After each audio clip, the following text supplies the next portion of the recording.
Indian പത്രപ്രവർത്തനം എങ്ങോട്ട് എന്ന വിഷയത്തിൽ സാഹിത്യ അക്കാദമി ഹാളിൽ നടന്ന ചർച്ചയിൽ പ്രമുഖ മാധ്യമപ്രവർത്തകർ സംസാരിച്ചു. നരേന്ദ്രമോദിക്ക് കീഴിൽ ഇന്ത്യൻ മാധ്യമങ്ങളുടെയും ഡൊണാൾഡ് ട്രംപിന് കീഴിൽ അമേരിക്കൻ മാധ്യമങ്ങളുടെയും അവസ്ഥ ഒരുപോലെയാണെന്ന് the Wire editor Siddhartha Varadarajan പറഞ്ഞു. If you compare the US media under Donald Trump with the Indian media under Narendra Modi, in both countries media is privately owned.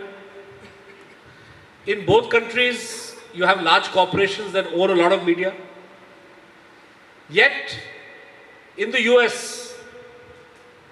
that corporate capitalist media did not prostrate itself.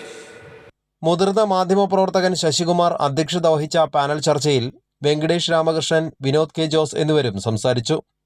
പുസ്തകങ്ങൾ ദേശദ്രോഹികളായി മാറുന്ന കാലഘട്ടത്തിലേക്കാണ് നമ്മൾ നീങ്ങുന്നത് എന്ന പുസ്തകങ്ങളുടെ ലോകത്തിലെന്ന വിഷയത്തിൽ നടന്ന സംഭാഷണത്തിനിടെ CPIM polit bureau അംഗം MA baby പ്രതികരിച്ചു. പുസ്തകങ്ങളുടെ ഭാവി ജീവിതം എന്താണ്?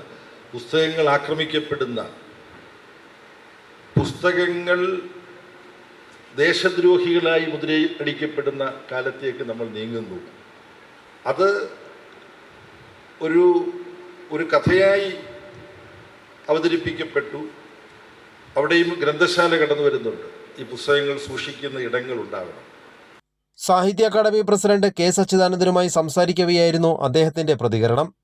കേരളത്തിന്റെ നവോത്ഥാന രംഗത്ത് ഗ്രന്ഥശാല പ്രസ്ഥാനം വഹിച്ച പങ്കിനെക്കുറിച്ച് സൂചിപ്പിച്ച MA ബേബി പുസ്തകങ്ങൾ തന്റെ വളർച്ചയിൽ എങ്ങനെ സ്വാധീനിച്ചു എന്നും വ്യക്തമാക്കി. കൈരളി ന്യൂസ്, തൃശൂർ.